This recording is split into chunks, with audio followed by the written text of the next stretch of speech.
Avis vascular centre మన దేశంలోనే the best varicose vein hospital.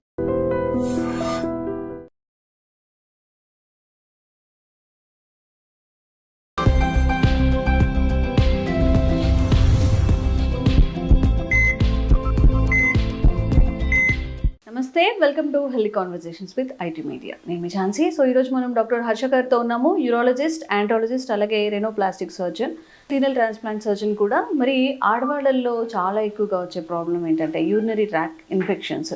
చాలామంది డాక్టర్స్, మేబీ యూరాలజిస్టులు అందరూ మేల్ డాక్టర్స్ ఉంటారట. సో ఇది కూడా ఒక వన్ ఆఫ్ ద రీజన్ ఓపెన్గా వెళ్ళి ఈ ప్రాబ్లం ఉంది అని చెప్పడానికి. బట్ ఈ యూరినరీ ట్రాక్ట్ ఇన్ఫెక్షన్స్ అనేవి ఎందుకు వస్తాయి and different types of infections ఏముంటాయి, రాకుండా తీసుకోవాల్సిన జాగ్రత్తలు ఏంటి మాట్లాడదాము. నమస్తే సార్. నమస్తే అమ్మా. చాలా మంది నిజంగా ఏదైనా, నాట్ ఓన్లీ యూరినరీ ఇన్ఫెక్షన్స్ కాదు, ప్రైవేట్ పార్ట్కి సంబంధించిన ఏవైనా కానీ ఒక డాక్టర్ దగ్గరికి వెళ్ళాలన్నా, ఏదో రిక్వెస్ట్ ఫీమేల్ డాక్టర్ అయినా కానీ ఓపెన్గా చెప్పడానికి ఇబ్బంది పడుతూ ఉంటారు. And one of the cause ఇది, one of the disease urinal tract infection, urinary tract infections. Root అంటే నార్మల్గా అందరికీ తెలిసినవి కాకుండా, అంటే మేబీ వాష్రూమ్స్ యూజ్ చేస్తే రావచ్చు, అది ఒక్కటే అందరికీ తెలుసు. ఏముంటాయి రీజన్స్ యూరినరీ ట్రాక్ట్ ఇన్ఫెక్షన్స్కి? ఇప్పుడు మీరు చెప్పినట్టుగా ఆడవాళ్ళు యూరినరీ ట్రాక్ట్ ఇన్ఫెక్షన్, యూటీఐ అంటాం, చాలా కామన్గా వస్తూ ఉంటాయి. బట్ అవి మాత్రమే కాకుండా ఆడవాళ్ళు స్పెసిఫిక్గా వచ్చే యూరినరీ కంప్లైంట్స్ చాలా ఉంటాయి. అవును. అండ్ యూరాలజీలో ప్రిడామినెంట్గా మేల్ డాక్టర్స్ ఉండడం వల్ల చాలా మంది ఆడవాళ్ళు ఆ సమస్యతో బాధపడుతున్నప్పటికీ మా దగ్గర రారు. ఫీమేల్ యూరాలజిస్ట్ ఉన్నప్పటికీ వెతుక్కొని వాడి దగ్గరికి వెళ్తారు, దొరక్కపోతే గైనకాలజిస్ట్ దగ్గరికి వెళ్తారు, లేకపోతే లోకల్ ఫిజిషియన్ దగ్గరికి వెళ్తారు, కానీ యూరాలజిస్ట్ దగ్గర రారు. ఎందుకంటే యూటీఐ చాలా చిన్న టర్మ్, బట్ దాని కింద చాలా కండిషన్స్ ఉన్నాయి. ఓకే, అంటే అదొక సిమ్టమ్ మాత్రమే, బట్ ఇన్ఫెక్షన్ కారణం ఏంటో కనుక్కోవడం ముఖ్యం. ఇప్పుడు ఆడవాళ్ళు ఏమవుతుందంటే మెనోపాజ్ వచ్చేదాకా, యాజ్ లాంగ్ యాజ్ తనకి మెన్సెస్ నడుస్తున్నంత వరకు ఈస్ట్రోజన్ హార్మోన్ వల్ల, తన బాడీలో ఉండే హార్మోన్ వల్ల కావచ్చు, ఇంకా ఏదైనా కారణం వల్ల కావచ్చు, యంగ్ ఏజ్ కావచ్చు, కొద్దిగా యూరినరీ కంప్లైంట్స్ తక్కువగానే ఉంటాయి. బట్ ఒక్కసారి మెనోపాజ్ వచ్చిన తర్వాత ఆర్ హిస్టెక్టమీ ఆపరేషన్ చేసిన తర్వాత, అంటే యూట్రస్ తీసేసిన తర్వాత, ఆపరేషన్ చేసిన తర్వాత వాళ్ళు కొద్దిగా ఇమ్యూనిటీ తగ్గుతుంది. ఈస్ట్రోజన్ హార్మోన్ తగ్గి దాని బెనిఫిషియల్ ఎఫెక్ట్స్ పోవడం వల్ల యూరినరీ కంప్లైంట్స్ స్టార్ట్ అవుతాయి. ఓకే, సో ఇలా చూసుకుంటే యూటీఐ మాత్రమే కాదు, ఆడవాళ్ళలో చాలా మందికి స్ట్రెస్ యూరినరీ లీక్ అనే ప్రాబ్లం ఉంటుంది. స్ట్రెస్ లీక్ అంటాం. స్ట్రెస్ యూరినరీ లీక్ అంటే ఏంటంటే స్ట్రెస్ వల్ల వచ్చేది కాదు. ఇప్పుడు 2-3 పిల్లలు పుట్టారు నార్మల్ డెలివరీ ద్వారా, ఆ పేషెంట్ బాగా, ఆ స్త్రీ బాగా లావుగా ఉన్నారు, కొద్దిగా వీక్గా ఉన్నారు, వాళ్ళకి వెజైనా చుట్టూ యూరినరీ ట్రాక్ చుట్టూ ఉండే మజిల్స్ వీక్ అయిపోవడం వల్ల తుమ్మిన, దగ్గిన యూరిన్ లీక్ అవ్వచ్చు. అదొక చాలా కామన్ సమస్య. సో యూరినరీ ట్రాక్ట్ ఇన్ఫెక్షన్స్ మాత్రమే చాలా మంది తెలుసు, బట్ చాలా కంప్లైంట్స్ ఉంటాయి యూరినరీ సిస్టమ్ సంబంధించినవి. సో కామన్గా మా దగ్గరకు వచ్చిన తర్వాత చాలా మంది, సార్ మాకు యూటీఐ ఉందని వస్తారు. కంప్లైంట్స్ అడిగితే తెలుస్తుంది మాకు అది యూటీఐయా ఇంకేదైనా సమస్య అని చెప్పి. ఓకే, సో ఇది కామన్ సమస్య. ఇప్పుడు దీనికి కారణం ఏంటి? ప్రిడామినెంట్గా మనం చూసుకుంటే కనుక మెయిన్ రీజన్ వచ్చేసి ఆడవాళ్ళు యురేథ్రా అంటే మూత్రనాళం అంటాం. ఇప్పుడు కరెక్ట్గా చెప్పాలంటే ఇవి కిడ్నీస్, ఇటు నుంచి కిందికి మూత్రం వచ్చే ట్యూబ్స్, వీటి మనం యురేటర్స్ అంటాం. ఈ 2 యురేటర్స్ కిడ్నీస్ నుంచి బ్లాడర్లోకి యూరిన్ తీసుకొస్తుంది. యూరిన్ బ్లాడర్ నుంచి యూరిన్ బయటకు వచ్చే ట్యూబ్ ఉంటుంది కదా, దాన్ని మనం యురేథ్రా అంటాం. ఇది మగవాళ్ళలో ఒక 25 to 30 సెంటీమీటర్స్ ఉంటుంది, చాలా పొడుగ్గా ఉంటుంది. ఆడవాళ్ళు 4 సెంటీమీటర్సే ఉంటుంది. సో చాలా చిన్నది అవడం వల్ల ఇమ్మీడియట్గా యూరినరీ సిస్టమ్ మొత్తం అంతా ఎన్వైరన్మెంట్కి ఎక్స్పోజ్ అయ్యే ఉంటుంది. సో వాళ్ళకి చాలా త్వరగా యూరినరీ ఇన్ఫెక్షన్స్ చాలా, అంటే చిన్న ఇన్సల్ట్స్, చిన్న ఫ్యాక్టర్స్ వల్ల కూడా వాళ్ళకి యూరినరీ ఇన్ఫెక్షన్స్ వచ్చేది వాళ్ళకి. ఇంకోటి ఆడవాళ్ళకి మలద్వారము, వెజైనా, తర్వాత యూరినరీ ఓపెనింగ్ 3 పక్కన ఉండడం వల్ల క్రాస్ కంటామినేషన్ రిస్క్ ఎక్కువ ఉంటుంది. అంటే వైట్ డిశ్చార్జ్ ఎక్కువ ఉన్న వాళ్ళకి యూరినరీ ఇన్ఫెక్షన్స్ వస్తుంటాయి, మలబద్ధకం ఉన్న వాళ్ళకి యూరినరీ ఇన్ఫెక్షన్స్ వస్తూ ఉంటాయి, మలద్వారం చుట్టూ ఉన్న ఇన్ఫెక్షన్ ఉండే వాళ్ళకి యూరినరీ ట్రాక్ట్ ఇన్ఫెక్షన్ వస్తూ ఉంటాయి. సో అది కాకుండా ఇవన్నీ just because they are females, కేవలం ఆడవాళ్ళు అవ్వడం వల్ల వచ్చే సమస్యలు. అది కాకుండా అందరూ మగవాళ్ళు ఆడవాళ్ళలాగా ఏ వయసులో ఉన్నప్పటికీ వాళ్ళకి స్టోన్స్ వల్ల యూరినరీ ఇన్ఫెక్షన్స్ రావచ్చు. ఇంకొక common reason diabetes. Uncontrol diabetes వల్ల చిన్న ఇన్ఫెక్షన్తో పోయే సమస్య చాలా పెద్ద సమస్య కూడా మారచ్చు. కేవలం ఒక యూరిన్లో మంట, నొప్పి అనే ఒక సిమ్టమ్తో ఆగిపోయే సమస్య కాస్త కిడ్నీ దాకా పాకిపోయి కిడ్నీ పాడైపోయే సమస్య వరకు, కిడ్నీలో చీమ్ పట్టచ్చు, అలా కూడా అవుతుంటాయి. సో ఆడవాళ్ళు స్పెసిఫిక్గా చెప్పుకుంటే బికాస్ ఆఫ్ దేర్ జెండర్ వాటి వల్ల కొన్ని సమస్యలు అవుతాయి, ఇంకొన్ని సమస్యలు స్టోన్స్ వల్ల కావచ్చు, ఇంకేదైనా కారణం వల్ల కూడా వాళ్ళకి యూరినరీ ట్రాక్ట్ ఇన్ఫెక్షన్ వచ్చే అవకాశం ఎక్కువ చేస్తుంటాయి. Okay okay. సో అంటే దీని నుంచి ఎట్లా అంటే హైజీన్గా ఉంటే సరిపోతుందా, టాయిలెట్స్ నీట్గా ఉన్నవే యూస్ చేస్తే సరిపోతుంది? చాలామంది బయటకు వెళ్ళినప్పుడు టాయిలెట్స్ అవాయిడ్ చేయడానికి వాటర్ కూడా తీసుకోకుండా ఉండుంటారు, దానివల్ల కూడా ఇన్ఫెక్షన్స్ వచ్చే అవకాశం ఉంటుందా? ఇప్పుడు మళ్ళీ దీనికి ఈ ఆన్సర్ చేయాలంటే ఇందాక టాపిక్ మళ్ళీ వెళ్ళాలి. So treatable reasons, untreatable reasons. Untreatable అంటే ఏంటి? బికాస్ యు ఆర్ జెండర్, అక్కడ మీరు ఏం మాడిఫై చేయలేరు ఫ్యాక్టర్ని. So hygiene is the most important thing. ఏమైనా వైట్ డిశ్చార్జ్ వస్తే దాన్ని ట్రీట్ చేసుకోవడం, మలబద్ధకం లాంటివి ఉంటే, కాన్స్టిపేషన్ లాంటివి వాటిని సరిగ్గా అవి రాకుండా చూసుకోవడం. మళ్ళీ అంటే కాన్స్టిపేషన్ వల్ల కూడా ఇన్ఫెక్షన్స్ యూరినరీ ఇన్ఫెక్షన్స్ రావచ్చు వాటి వల్ల కూడా.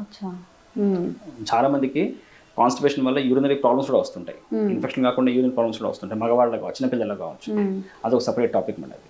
ఓకే, అవి కాకుండా ట్రీటబుల్ రీజన్స్ ఉంటాయి. స్టోన్స్ కావచ్చు, ఆర్ మూత్రనాళం పూడుకుపోయి ఉండొచ్చు. మూత్రనాళంలో పూడుకలు అంటే స్ట్రిక్చర్ అంటాం. మగవాళ్ళలో స్ట్రిక్చర్స్ చాలా కామన్, ఆడవాళ్ళు కూడా మనకు కనపడుతూనే ఉంటాయి. సో యూరిన్ ట్రాక్ట్ మూసుకుపోయి యూరిన్ సరిగ్గా రాక, ఫ్రీగా ఫ్లో అవ్వక వాళ్ళ కూడా ఇబ్బంది రావచ్చు. సో ఈ కారణాలు కనుక్కో అంటే మనకు బేసిక్ అల్ట్రాసౌండ్ కావాలి. అల్ట్రాసౌండ్ టెస్ట్ చేసుకొని తర్వాత ఒక బేసిక్ యూరిన్ టెస్ట్ చేయించుకొని దాన్ని బట్టి అవసరమైతే ఒక సిటీ స్కాన్ ఇంకేదైనా చేసుకుని కూడా మనం ట్రీట్ చేయొచ్చు. సో మీరు చెప్పినట్టుగా ప్రాపర్గా హైడ్రేట్ చేసుకుంటూ మళ్ళీ మనం రోజుకో 2.5 లీటర్స్ వాటర్ తాగుతూ, ఓకే, మంచి ఫుడ్ తీసుకుంటూ. ఫుడ్ వల్ల యూరినరీ సిస్టమ్ ఎఫెక్ట్ అవుతుందని అడుగుతారు, ఖచ్చితంగా అవుతుంది. ఫుడ్ వల్ల అందరూ ఏమనుకుంటారు? జీర్ణాశయానికి సంబంధించిన ఇబ్బందులు ఎక్కువ వస్తాయి అనుకుంటారు. ఫుడ్ వల్ల మనం తీసుకునే ఆహారం వల్ల, తినే ఆహారం వల్ల మూత్రం సంబంధించిన ఇబ్బంది కూడా రావచ్చు. సో దాని కూడా మనం జాగ్రత్త పరిగణించాలి. అంటే జంక్ ఫుడ్ కావచ్చు, ఇంకేదైనా కావచ్చు, వాటిని కంట్రోల్లో పెట్టుకోవడం మళ్ళీ లైఫ్ స్టైల్ కూడా దానికి దారి తీస్తుంది. సో ఇవన్నీ చేసుకుంటూ ఏవైతే ట్రీటబుల్ రీజన్స్ ఉన్నాయో, స్టోన్స్ కావచ్చు, అడ్డంకులు కావచ్చు, ఇంకా వాటి కూడా మనం కనుక్కొని ట్రీట్ చేసుకుంటే కనుక ఇన్ఫెక్షన్స్ రాకుండా కాపాడుకోవచ్చు. Okay okay. అంటే ఇప్పుడు జంక్ తింటూ ఉంటారు అందరు, ఇప్పుడు 100 మెంబర్స్ని తీసుకుంటే 98 మెంబర్స్ తింటూ ఉంటారు. ఇలాగ హైదరాబాద్లో, ముంబైలోను, ఢిల్లీలోనూ ఉన్నారంటే వాళ్ళు ఇంకా అసలు అవాయిడ్ చేయలేరు. సో ఈ ఫుడ్ వల్ల కూడా ఇన్ఫెక్షన్స్ ఫ్రీక్వెంట్గా అవుతాయా? ఇప్పుడు షుగర్ ఉందనుకోండి, అదొక యాడ్ ఆన్, వాళ్ళలో కూడా ఇట్లా ఫ్రీక్వెంట్ ఇన్ఫెక్షన్స్ వస్తాయా? బేసికలీ జంక్ అంటే ఏంటి? జంక్ అంటే చెత్త. చెత్త అంటే ఏంటి? దాంట్లో మనకు కావాల్సింది కాకుండా అనవసరం ఫుడ్ ఎక్కువ ఉంటుంది. ఇప్పుడు మనకు కావాల్సింది ఏంటి? బేసిక్గా కార్బోహైడ్రేట్స్, ప్రోటీన్స్, ఫ్యాట్స్. ఇవి మన ఇంట్లో మనం ఎంత హైజీన్గా వండుకున్నా మనకు కావాల్సిన కాంపోనెంట్స్ ఇవి. ఇవే బయట ఫుడ్లో కూడా ఉంటాయి, బట్ దాంట్లో రిఫైన్డ్ కార్బోహైడ్రేట్స్ ఎక్కువ ఉంటాయి. ఓకే, సాచురేటెడ్ ఫ్యాటీ యాసిడ్స్ ఎక్కువ ఉంటాయి. ఓకే, యానిమల్ ప్రోటీన్ ఎక్కువ ఉంటుంది. అంటే మనకు కావాల్సిన కార్బోహైడ్రేటే కల్తీ కార్బోహైడ్రేట్ ఉంటుంది, మనకు కావాల్సిన ప్రోటీనే కల్తీ ప్రోటీన్ ఉంటుంది, మనకు కావాల్సిన ఫ్యాటే కల్తీ ఫ్యాట్ ఉంటుంది, మనకు అనవసరం ఫ్యాట్ ఉంటుంది. మన బాడీకి ఇవన్నీ అవసరం. మన డైలీ ఫంక్షనింగ్కి కావచ్చు, మన మేధస్సుకు కావచ్చు, మన ఫంక్షనాలిటీకి కావచ్చు, మన సిస్టమ్ ముందుకెళ్ళడం కోసం కావచ్చు, ఇవన్నీ అవసరమే. మనం ఎప్పుడు ఫుడ్ తీసుకున్నా మన ఫుడ్లో ఒక ప్రపోర్షన్లో ఈ 3 ఐటమ్స్ మనకు కావాలి. ఇవన్నీ బయట కూడా ఉంటాయి. మరి చెత్తను ఎందుకు అంటున్నాం? వాటిలో అవన్నీ మనకు అనవసరమైన క్వాలిటీ ఎక్కువ ఉంటాయి. ఓకే, ఏ ఆయిల్ వాడుతున్నారో తెలియదు. మీరు వినే ఉంటారు ఈ మధ్య పనీర్ కూడా ఆర్టిఫిషియల్ పనీర్ వచ్చేసింది. 80% కూడా. ఓకే, ఎగ్స్, పాలు. సో ఇప్పుడు న్యాచురల్ ఫుడ్ ఏది, అన్యాచురల్ ఫుడ్ ఏది అనే విషయం కూడా మనకు తెలియట్లేదు. ఓకే, సో వీటి వల్ల బాడీ ఇమ్యూనిటీ బాగా పడిపోతుంది. నెంబర్ 1, మన రోగ నిరోధక శక్తి మొదలయ్యేది మన జీర్ణ వ్యవస్థలో, మన డైజెస్టివ్ సిస్టంలో. ఓకే, సో డైజెస్టివ్ సిస్టమే ఫస్ట్ ఆఫ్ ఆల్ ఎఫెక్ట్ అయిపోతే ఆ ఇమ్యూనిటీ తగ్గిపోతుంది. ఇమ్యూనిటీ తగ్గిపోతే ఒక సిస్టమ్ కాదు, అన్ని సిస్టమ్స్ ఎఫెక్ట్ అవుతాయి. యూరినరీ సిస్టమ్ కూడా ఎఫెక్ట్ అవుతుంది. అంటే చిన్న జలుబు దగ్గుతో పోయేది ఎలాగైతే లంగ్ ఇన్ఫెక్షన్ దాకా వస్తుందో, అలాగే జస్ట్ ఒక యూరిన్ మంట, యూరిన్లో నొప్పితో పోయేది కాస్త కిడ్నీ ఇన్ఫెక్షన్ దాకా వెళ్ళిపోతుంది. అది కాకుండా ఈ జంక్ ఫుడ్ వల్ల ఒబేసిటీ వచ్చేస్తుంది. ఒబేసిటీ వచ్చేస్తే డయాబెటీస్, బ్లడ్ ప్రెషర్ ఎక్కువ అవుతాయి. అంటే 50-60 ఏళ్ళకి రావాల్సిన రోగాలు 30 ఏళ్ళకి వచ్చేస్తాయి. అడ్వాన్స్ టెక్నాలజీ, చాలా ఎర్లీగా వచ్చేస్తాయి. అడ్వాన్స్ డిసీజెస్ చాలా ఎర్లీగా వచ్చేస్తాయి. హార్ట్ పేషెంట్స్ చాలా ఎర్లీగా వచ్చేస్తున్నారు. ఒకప్పుడు బైపాస్ సర్జరీ సగటు ఏజ్ 65-68 ఉండేది. ఇప్పుడు 40 ఇయర్స్కి బైపాస్ అవుతుందంటే నమ్ముతారా? చాలా కామన్గా 3 వెజల్స్ బ్లాక్ అయిపోయి 40 ఇయర్స్ బైపాస్ సర్జరీ కూడా అవుతుంది. ఓకే, అఫ్ కోర్స్ మనం జెనెటిక్ రీజన్స్ అవన్నీ మనం మాట్లాడుకోవచ్చు విడిగా, బట్ ఈ మధ్య ఇవన్నీ ఎందుకు పెరుగుతున్నాయి? ఫాస్ట్ మూవింగ్ లైఫ్ స్టైల్ వల్ల, జంక్ ఫుడ్ కావచ్చు, లైఫ్ స్టైల్ పాడైపోవడం వల్ల ఇవి కూడా వస్తున్నాయి. సో వీటిని కూడా మనం ట్రీట్ చేసుకుంటూ మిగతా ట్రీటబుల్ కాజెస్ని కనుక మనం ఐడెంటిఫై చేయగలిగితే ఇన్ఫెక్షన్స్ అవన్నీ ఇన్సిడెన్స్ తగ్గుతాయి. చూడండి, రోగం రాకుండా ఎప్పటికీ ఉండదు. ఏదో రోగం ఎవరికైనా రావచ్చు, బట్ మనం దాన్ని రాకుండా ప్రివెంటివ్ మెజర్స్ ఏం తీసుకోవచ్చు. అట్ ది సేమ్ టైం వచ్చిన తర్వాత మనం ఎంత త్వరగా రెస్పాండ్ అవుతున్నాం, ఎంత త్వరగా మనం ఒక డాక్టర్ సలహా తీసుకుంటున్నాం, తీసుకున్న సలహాని మనం ఎంత త్వరగా మనం ఇంప్లిమెంట్ చేయగలుగుతున్నాం, ఓకే మళ్ళీ మళ్ళీ రాకుండా మనం ఏం చేయగలుగుతున్నాం, అది ఇంపార్టెంట్. ఓకే ఓకే అమ్మో చాలా ఫ్యాక్టర్స్ ఉన్నాయి అయితే. అంటే ఇప్పుడున్న లైఫ్ స్టైల్కి ఎవరైనా కామన్గా చెప్తుంది ఏంటంటే కరెక్ట్గా తినండి, కొంచెం ఎక్సర్సైజ్ చేయండి, కరెక్ట్గా పడుకోండి. కరెక్ట్. అంటే ఒక న్యాచురల్గా చేసేది ఇది. మనం నార్మల్ చిన్నప్పుడు తింటాం పడుకుంటాం మంచిగా ఆటలు ఆడుకునే వాళ్ళు, లేదంటే ఏదైనా ఫిజికల్ యాక్టివిటీ ఉండేది. దాన్ని ఇప్పుడు ఒక పెద్ద చాలా మందికి ఇది చెయ్యండి అని కన్వే చేయాల్సి వస్తుంది. చిన్న మోడిఫికేషన్స్ అయిపోయేది చాలా కాంప్లికేట్ అయిపోయే సిచ్యువేషన్స్ అనమాట.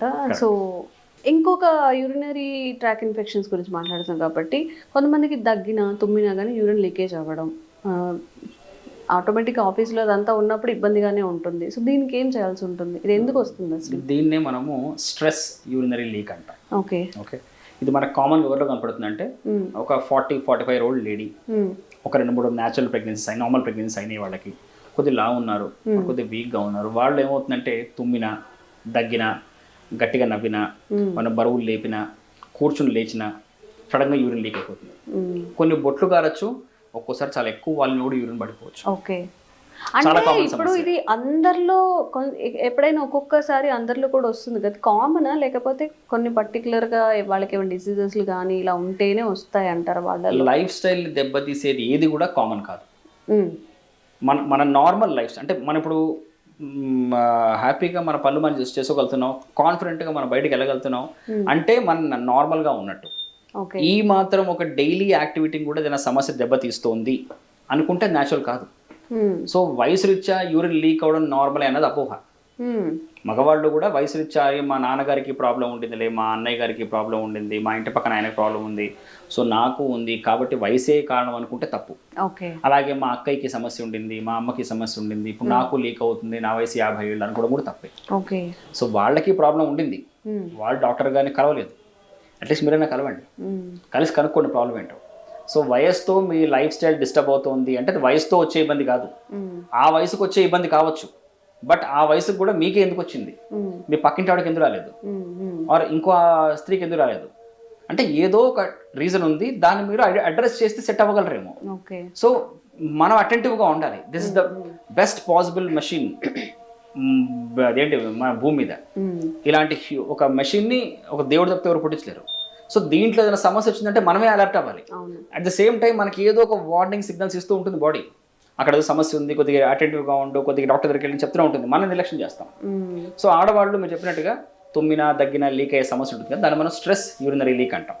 సో ఇది వయసు రీత్యా అందరికి వచ్చే సమస్య కాదు, కొంతమందికే వస్తుంది. ఫిట్గా ఉన్న ఆడవాళ్ళకి 70 ఏళ్ళకి కూడా రాదు. ఓకే అలాగే కొంతమందికి ఫిట్గా లేకపోయినా రాదు, కొంతమందికి ఎంత ఫిట్గా ఉన్నా 50 ఏళ్ళకి వచ్చేయచ్చు. సో చాలా కారణాల్లో main reason pelvic floor weakness, అంటే జననేంద్రియాల చుట్టూ ఉండే కండరాలు బాగా లూజ్ అయిపోవడం, వాటిలో స్ట్రెంగ్త్ లేకపోవడం.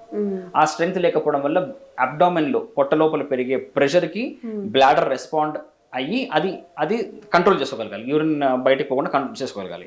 ఆ కంట్రోల్ అవ్వలేక యూరిన్ లీక్ అయిపోవడం. ఓకే సో వీళ్ళకి మనం ముఖ్యంగా ఏం చెప్తామంటే పెల్విక్ ఫ్లోర్ ఎక్సర్సైజెస్ నేర్పిస్తాం, కీగెల్స్ ఎక్సర్సైజ్ అంటాం. దాని మీద కూడా ఈ మధ్య ఇన్స్టాగ్రామ్ లో యూట్యూబ్ లో విపరీతంగా రీల్స్ ఉన్నాయి. ఎలా చేయొచ్చు, ఎలాగైనా చేయండి, బట్ ప్రాపర్ గా చేస్తూ పోతే ఈ ఎక్సర్సైజ్ వల్ల చాలా ఉపయోగం ఉంటుంది. ఓకే అది చేయొచ్చు. తర్వాత బాడీ వెయిట్ కంట్రోల్లో ఉండాలి. మరి ఈ ఫ్యాట్ ఎక్కువ ఉన్నా, చాలా ఎక్కువ ఒబెసిటీలో ఉన్నా కానీ అప్పటిదాకా సమస్య ఉండకపోవచ్చు, తర్వాత రావచ్చు. ఓకే అది కాకుండా మళ్ళీ ఇక డయాబెటీస్, బ్లడ్ ప్రెషర్ లాంటివి ఉన్నా కానీ అవన్నీ యాడ్ ఆన్స్. ఓకే మీ ప్యాకేజ్ పెరుగుతున్న కొద్దీ సమస్యలు పెరుగుతూ ఉంటాయి. సో ముఖ్యంగా pelvic floor exercises, body weight control, tea coffee limit లో తాగడం. టీలు కాఫీలు ఎక్కువ తాగినా కానీ బ్లాడర్ ఓవర్ యాక్టివిటీ వల్ల ఉన్న సమస్య ఎక్కువ కావచ్చు. సో స్ట్రెస్ యూరినరీ లీక్ అనేది లైఫ్ స్టైల్ బాగా ఇబ్బంది పెట్టే సమస్య. ఇనీషియల్గా మెడికల్ మేనేజ్మెంట్, తర్వాత లైఫ్ స్టైల్ మేనేజ్మెంట్ చెప్తాం. ఇన్ఫాక్ట్ చెప్పాలంటే దీనికి మెడికల్ మేనేజ్మెంట్ అంత బాగా పనిచేయదు. లైఫ్ స్టైల్ మేనేజ్మెంట్ కొద్దిగా ఎక్సర్సైజ్ చేస్తూ పోతే కొంతమంది రిలీవ్ అవుతారు. అప్పటికి రిలీవ్ అవ్వకపోతే దీనికి సర్జరీ రీజన్, అంటే దీనికి treatment. Okay so patient surgery దాకా వెళ్ళకూడదు అనుకుంటే కానీ ఫస్ట్ ఆఫ్ ఆల్ వాళ్ళ బాడీ వెయిట్ కంట్రోల్లో పెట్టుకొని, మిగతా రోగాల్ని కంట్రోల్లో పెట్టుకొని, లైఫ్ స్టైల్ మార్చుకొని ఉంటే కనుక చాలా నయమయ్యే అవకాశం ఉంటుంది. ఓకే సో యాజ్ ఎ యూరాలజిస్ట్గా ఒక ఉమెన్కి వచ్చే మీరు చెప్పిన ఈ ఇన్ఫెక్షన్స్ అన్నీ కూడా ఇంకా ఏమేమి ఉంటాయి? ఇప్పుడు మీరు వైట్ డిశ్చార్జ్ అన్నారు, యూరినరీ ట్రాక్ ఇన్ఫెక్షన్, ఇలా లీకేజ్ ఉండడము, ఇంకా ఏమి ఇష్యూస్కి మీ దగ్గర రావచ్చు, ట్రీట్మెంట్ తీసుకోవచ్చు? ఓవర్ యాక్టివ్ బ్లాడర్ అంటాం, అతిమూత్ర వ్యాధి. ఓకే, ఆడవాళ్ళలో ఉంటుంది, మగవాళ్ళలో ఉంటుంది. సహజంగా షుగర్ పేషెంట్స్ ఎక్కువగా ఉంటున్నారు, షుగర్ ఉన్న పేషెంట్స్ లో కూడా ఉంటుంది. బట్ ఓవర్ యాక్టివ్ బ్లాడర్ అనేది అది కూడా ఒక లైఫ్ స్టైల్ బాగా దెబ్బతీసే సమస్య. ఓకే, అంటే పేరు తగ్గట్టుగానే బ్లాడర్ చాలా ఓవర్ యాక్టివ్ ఉండడం వల్ల ఏమవుతుందంటే చీటికి మాటికి యూరిన్ రావడం, వెళ్ళినప్పుడు కొద్దిగా రావడం, పోసిన తర్వాత మళ్ళీ వెళ్ళాలనే ఫీలింగ్ రావడం, రాత్రి మంచి నిద్రలోంచి లేచి యూరిన్ పోసి మళ్ళీ పడుకోవాల్సిన అవసరం పడడం, ఒక్కోసారి ఆ భయంతో నిద్ర పట్టకపోవడం, నిద్ర పట్టినంత సేపు యూరిన్ వెళ్తూ రావడం. ఓకే, చివరికి వాళ్ళ లైఫ్ ఎంత డిస్టర్బ్ అయిపోతుందంటే ప్రయాణాలు చేయరు, ఎవరిళ్ళకి వెళ్ళరు, వెళ్ళిన సోఫాల మీద కూర్చోరు, ఎక్కడ లేచి బాత్రూమ్కి వెళ్ళి లోపల యూరిన్ లీక్ అయిపోతున్న భయంతో డైపర్లు వేసుకుంటారు. ఓకే, సో ఇదొక సమస్య. ఓవర్ యాక్టివ్ బ్లాడర్ చాలా కామన్ సమస్య. ఇది సమస్య, ఇది న్యాచురల్ కాదు. సో ఇలా ఉన్నప్పుడు కూడా ఆడవాళ్ళు ఒక యూరాలజిస్ట్ కలిస్తే దానికి కారణం మెడికల్ రీజన్ అయినా సర్జికల్ రీజన్ కనుక్కోవచ్చు. ఎందుకంటే ఒక్కోసారి బ్లాడర్లో స్టోన్స్ వల్ల కూడా ఓవర్ యాక్టివిటీ ఉండొచ్చు, బ్లాడర్లో ట్యూమర్ వల్ల కూడా ఓవర్ యాక్టివిటీ ఉండొచ్చు, ఓకే, ఇంకేదైనా ఇన్ఫెక్షన్ వల్ల కూడా ఓవర్ యాక్టివిటీ ఉండొచ్చు. సో ఇది కూడా చాలా కామన్ సమస్య. అలాగే వయసు పైబడిన ఆడవాళ్ళు చాలా మందికి మాకు నైట్ టైం యూరిన్ ఫ్రీక్వెన్సీ ఎక్కువ ఉంటుంది, డే అంతా బాగానే ఉంటారు. దానికి వాళ్ళు ఏమంటారు, సార్ మాకు షుగర్ ఉంది కాబట్టి కారణమే, అది కామనే అంటారు. షుగర్ రీజనే, అది కాకుండా నైట్ టైం ఫ్రీక్వెన్సీకి బ్లాడర్ కారణం కూడా ఏమైనా ఉండొచ్చు. ఓకే, సో అలాంటి కారణం ఉన్న వాళ్ళు కూడా మా దగ్గరికి వస్తూ ఉంటారు. ఓకే, సో యూరినరీ కంప్లైంట్స్ లో చాలా కామన్ గా అందరూ అనే మాట UTI, urinary tract infection. But ప్రతి సమస్య యూటీఐ కాదు, చాలా కారణాలు ఉంటాయి. అండ్ చాలా కామన్ గా మేము ట్రీట్ చేయగలిగే కారణం స్టోన్స్, కిడ్నీ స్టోన్ కావచ్చు, యూరేటర్లో స్టోన్ కావచ్చు, బ్లాడర్ స్టోన్ కావచ్చు, వీటి వల్ల కూడా ఈ సమస్యలు వస్తూ ఉంటాయి. అది ఉండడం వల్ల వస్తూ ఉంటాయి, ఉండడం వల్ల కూడా ఈ సమస్యలు వస్తూ ఉంటాయి. ఓకే, సరే ఇప్పుడు అలా ఉంది, ఏదన్నా స్టోన్ ఫామ్ అయింది అంటే సిమ్టమ్స్ ఏమైనా ఉంటాయా? చాలా సిమ్టమ్స్, ఇన్కంఫర్ట్ కానీ. ఇప్పుడు ఒక ప్రాబ్లం ఏంటంటే పెద్ద పెద్ద స్టోన్స్ తో ఎలాంటి సిమ్టమ్స్ ఉండవు. డైరెక్ట్ కిడ్నీ పాడైపోయినప్పుడు, లేకపోతే కిడ్నీలో చీమ్ పట్టినప్పుడు, ప్రాణం మీదకి వచ్చినప్పుడు బయటపడుతుంటాయి. కొంతమందికి 30-40 ఏళ్ల దాకా స్టోన్ అలాగే ఉండిపోతుంది, సిమ్టమ్స్ ఏమీ ఉండవు, ఎందుకోసమో స్కాన్ చేస్తే బయటపడుతుంది. అయ్యో, బట్ చాలా మందికి చిన్న చిన్న స్టోన్స్ తో ప్రాబ్లం వస్తుంది. ఇప్పుడు నా స్టోన్ జారి మళ్ళీ మనం ఆడుకుంటే కనుక ఇప్పుడు కిడ్నీలో తయారవుతాయి రాళ్ళు మ్యాక్సిమం అన్ని, అవి జారి ట్యూబ్లు ఎరుక్కున్నాయి అనుకోండి, ఈ కిడ్నీ నుంచి యూరిన్ కిందికి రాదు. ఫర్ సపోజ్ ఇక్కడ స్టోన్ ఉంటే ఆ స్టోన్ ని దాటి యూరిన్ రాదు, ఇక్కడ దాకా యూరిన్ మొత్తం ఇరుక్కుపోయి కిడ్నీ మొత్తం ఉబ్బుతుంది, ఆ ట్యూబ్ మొత్తం ఉబ్బుతుంది. దానివల్ల పేషెంట్ మా దగ్గరకు వస్తారు. అదే పేషెంట్ గా డయాబెటిక్ అయితే కనుక స్టాగ్నెంట్ గా ఉండిపోయిన, అక్కడ నిలువ ఉండిపోయిన యూరిన్ లో చీమ్ తయారవచ్చు, వాళ్ళు మా దగ్గర చాలా సీరియస్ కండిషన్ రావచ్చు. సో కిడ్నీ స్టోన్ వల్ల pain is the most common symptom. చాలా కామన్ గా వచ్చే ఒక సిమ్టమ్ పెయిన్. కొంతమంది వామిటింగ్ తో వస్తారు, కొంతమంది ఫీవర్ తో వస్తారు, కొంతమంది కిడ్నీ ఫెయిలియర్ తో వస్తారు. సింగిల్ కిడ్నీ ఉంది పేషెంట్కి, ఇంకో కిడ్నీతో పుట్టలేదు, ఆర్ ఆ కిడ్నీ ఎందుకో పాడైపోయింది, only one kidney is functioning, ఒకటే కిడ్నీ పనిచేస్తుంది, అదే కిడ్నీలో కిందికి వచ్చి యూరిన్ వెళ్ళే ట్యూబ్లో స్టోన్ ఇరుక్కుపోయింది. అప్పుడు వాళ్ళకి సడన్ గా కిడ్నీ ఫెయిల్ అయిపోవచ్చు, క్రియాటిన్ పెరిగిపోవచ్చు. సో సిమ్టమ్స్ చాలా ఉంటాయి. కొంతమంది వాంతులతో మాత్రమే వస్తారు, కొంతమంది సార్ యూరిన్లో డిస్కంఫర్ట్ ఉంది అని వస్తారు, చూస్తే వాళ్ళకి స్టోన్ ఉంటుంది. సార్ నాకు ఒకసారి యూరిన్లో బ్లీడింగ్ అయింది సార్ అంటారు, చూస్తే స్టోన్ ఉంటుంది. సో సిమ్టమ్స్ చాలా ఉంటాయి, మనం ఇమీడియట్గా అటెంటివ్గా ఉండి రెస్పాండ్ అవ్వాలి. ఓకే, సో తెలుసుకోవాల్సింది నిజంగా చాలా ఉంది. ఏదో 1-2 ఇష్యూస్ తెలుసుకొనే మనకి కొంచెం ఎక్కువ తెలుసుకుంటున్నాం అనుకుంటున్నాం, కానీ చాలా ఇష్యూస్ ఉన్నాయి. అండ్ ఇలాంటి ఇష్యూస్ ఉన్నప్పుడు నిజంగా డాక్టర్ దగ్గరికి వెళ్ళి మొహమాటంతో ఆ సమస్యను అలాగ ప్రొలాంగ్ చేసుకోకుండా మంచి ట్రీట్మెంట్ తీసుకొని, ఇప్పటికైనా త్రూ మెడికేషన్ కానీ ఏదైనా ట్రీట్మెంట్ తీసుకొని త్వరగా దాని నుంచి బయటపడతారని అనుకుంటున్నాము. Thank you so much sir. Thanks అమ్మా.